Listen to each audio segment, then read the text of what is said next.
Well, hello, ladies and gentlemen, and everyone watching. I'm your host, The Report of the Week, and thank you for checking out my newest video. I think the title says it all. What I feel about being a meme. Now it's a funny thing to actually say, because I know I am one. I've never really thought of myself as being one, I'm just me. Me. Get the joke? That one was terrible. Let's forget that ever happened. But usually I don't really think of myself as one, even though I know that I am. I know I have the things about me online and all that stuff. And, what are my thoughts? Because at first, the first memes I ever saw made of me were in very early 2013, and even then I couldn't get over it. I thought to myself, this is the craziest thing ever. I couldn't believe it. I couldn't wrap my head around it, And when it comes down to memes, of course, there's so many derivatives of them. There's so many different types. It is amazing how they've evolved over the years, that there's so many now. It's not just these little reaction images or stuff. Of course, that's still a thing. But it's gotten so developed with time, and it's kind of crazy to really look at. So I'm just going to share my thoughts. We're going to take a look at a few of them, and hope you enjoy the video. So first, let's take a look at some of the more light-hearted memes that have been made out of me and my channel. Oh boy, we're not pulling any punches here. We're just going right in. What has been seen cannot be unseen. And I think that's the truth right there. You see, right, in the reflection there, in that picture, you see that lampshade? That is incredible. No way, there is no unseeing that after you've seen it the first time. So that is right there. That is right out there. I know that feel, absolutely. I've been there many times before where I'm trying to type something up and I'm trying to, in all caps, whatever. I'm going on an all caps rant. And what do you know? Habit gets the best of me. I hold shift and all of a sudden my body swells up. My suit does too. My head stays the same size and I kind of just retreat inside my ginormous shirt collar. So yes, it happens many, many times. All these are very realistic. They're things that I think at least I can relate to, you can relate to, and I think that's just one other reason why they may be shared around. Because I think they're relatable. You saw that last one. That is something that has happened to every last one of us. Sometimes it even happens to me on a daily basis. And then this is like a comic book type of deal. Oh, mine was Bruce Willis. Mine was Britney Spears. How about you? Who was your first crush?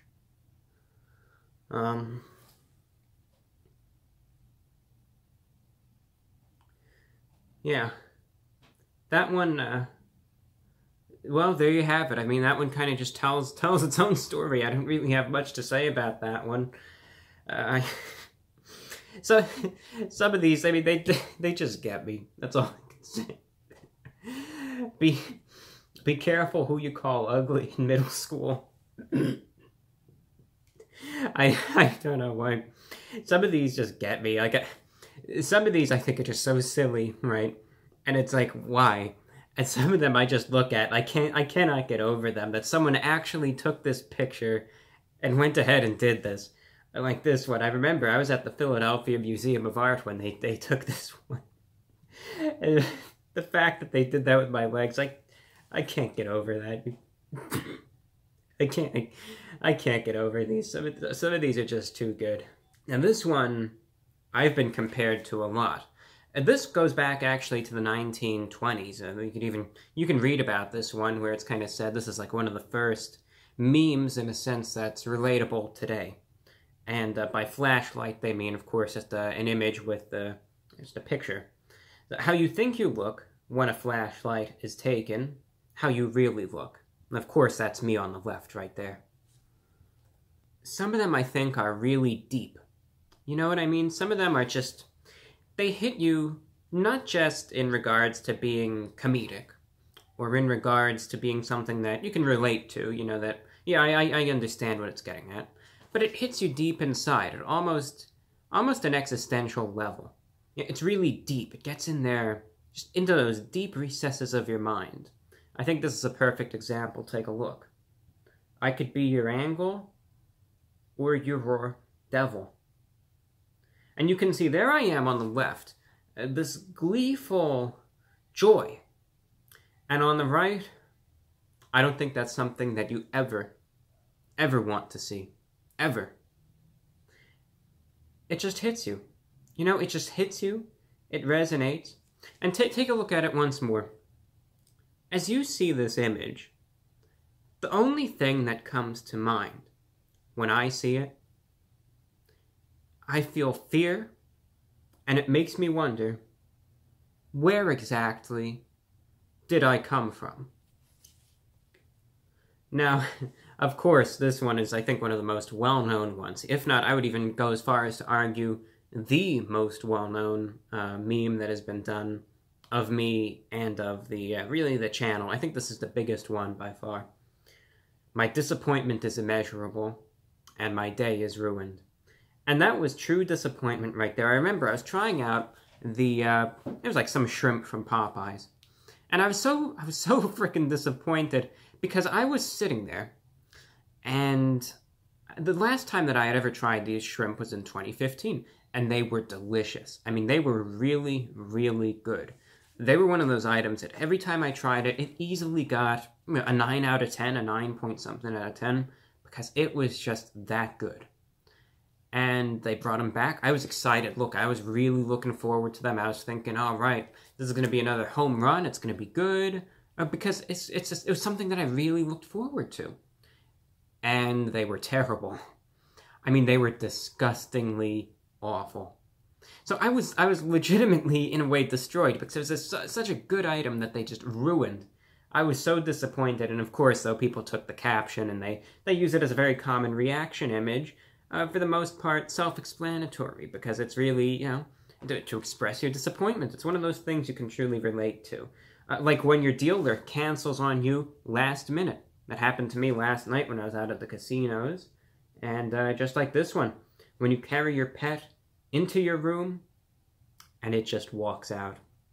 Yeah, the other day, I was carrying my pet Slinky into my room, and it just hopped out, went down the stairs, and that was it. And I felt the very same way, so I could understand.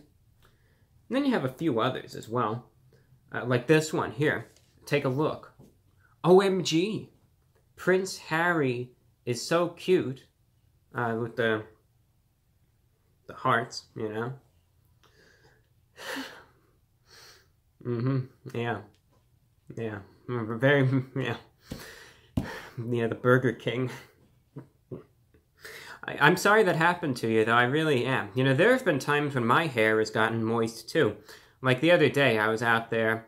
I was outside. The humidity was just very, very high. I didn't have any product in my hair. I actually had it dried out. I was trying out a different style. All of a sudden, though, it got moist, and it is a terrible feeling. So I absolutely know where you are coming from there. I think it's absolutely awful that poor Prince Harry did that to you. And then, of course, who can't forget this classic one? What do you mean? This isn't the only meat I'll be eating.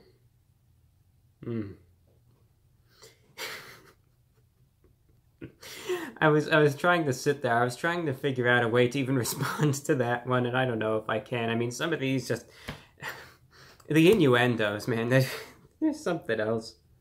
Like, I never would have thought, this was from my, when I was out there at In-N-Out Burger. This is when I was out in Los Angeles.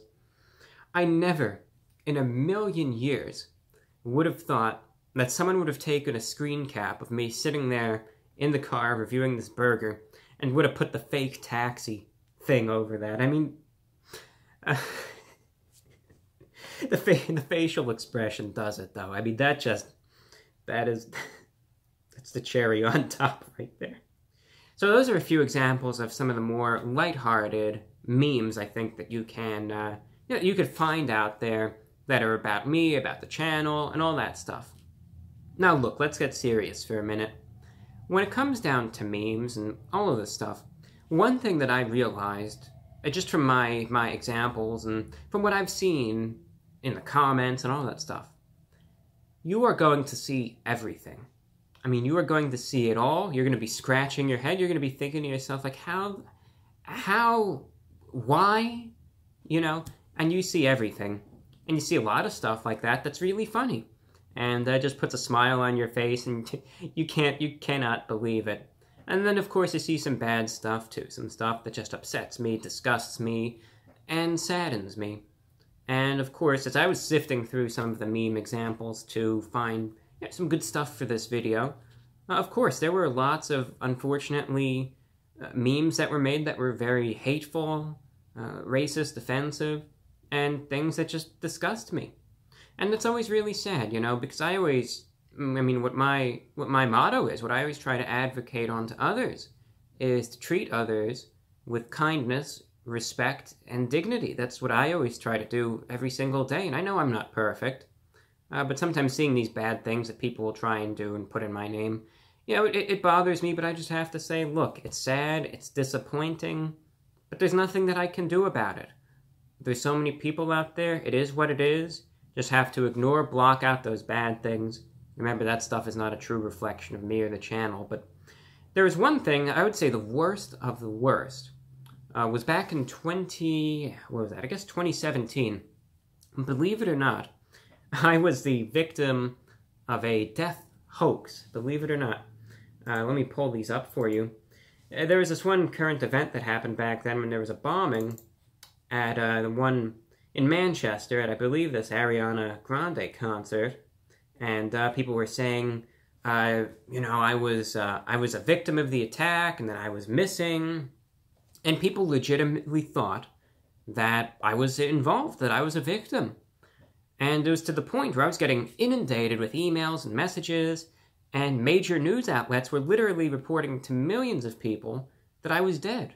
So I had to make a video, you can see right there, gray shirt. I had to set up the camera real quick, you know, and say, look, I'm alive, I'm here, I'm thousands of miles away, unharmed, and my heart goes out to the real victims of this, you know? And it's always sad that people will look at that, and they will take something as serious as a death hoax, and making fun of a tragedy where many innocent people lost their lives, and will make it a joke, you know, undermine and degrade such a terrible situation. So that was really disappointing. And the first time, of course, I was freaked out. I was saying, look, I gotta refute this. I gotta make sure people know that I'm, you know, that I'm still here. And then, of course, people tried to do it again and again and again. There was this time with the thing that happened in Las Vegas in 2017, the big, at the Las Vegas Strip, the shooting there. Someone tried to put it on Twitter again, but, you know, thankfully, I think the first time people did it, the reaction was so big that now people will see it and they'll realize, yeah, this is just another one of those memes, you know, he's not a real victim. And of course, if necessary, I'll always do what I have to do to refute it, but it's sad that sometimes the way memes are, you have things that can be really, really funny, and, you know, even, I sometimes say it as a joke, but they can really be relatable. You know, it could really be a reflection of your mood, how you're feeling. There are also times, though, where it's really negative. And it's sad that it's definitely that double-edged sword. So, I mean, in the end, how do I feel about being a meme? It doesn't bother me. At first, I was trying to wrap my mind around it, and I was like, really, I was puzzled, I was confused. But in the end, I've come to accept it, and I also realize, of course, that there's a very loud car out in the street. And of course, though, I realize there are so many people out there that so many things about me are going to be posted. So many funny, great things, and lots of bad, nasty, disgusting things as well. The best thing you can do to face those things is you got to ignore them, give them no credit, give them no acknowledgement, and life goes on, and focus on the real important things that matter. So thank you for watching this video, dear viewers. I'm your host, The Report of the Week, and I just wanted to make a little bit of a random video for you. So thank you so much for watching this. I hope you enjoyed it. I was just trying to do something new, and I hope it was fun, as fun for you as it was for me, because it's an absolute pleasure to make it. Thank you so much for watching, and do take care. I'm your host, The Report of the Week.